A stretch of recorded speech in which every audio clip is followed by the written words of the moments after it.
Bismillahirrahmanirrahim. Assalamualaikum sahabat-sahabat Jeddah dan juga usahawan Jeddah. Bermula tahun 2025 kita ada lagi pengembangan bisnes kita. Syarikat TZ Bias Bargut ada bersama dengan Top Point Binary Consultant dan merupakan juga syarikat di bawah TZ.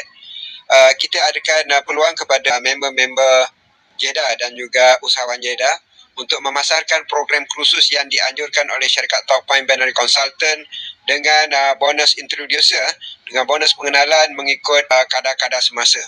Buat masa sekarang, kita ada program-program latihan yang terkini, iaitu pada 21/4/2025, yuran pendaftaran ada 100, tetapi untuk ahli Jeddah RM50.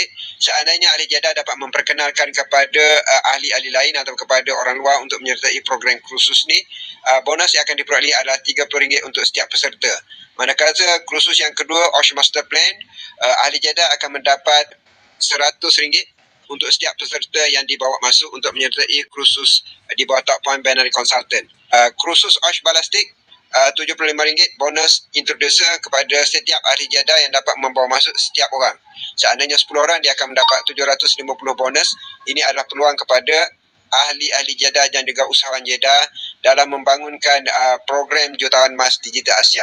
So kita sedang berkembang. InsyaAllah siapa yang berminat boleh sertai. Untuk makluman, kadar-kadar bonus adalah bergantung kepada jenis kursus dan juga bergantung kepada yuran semasa yang akan dikeluarkan oleh syarikat Top Point Binary Consultant dari masa ke semasa. Okey.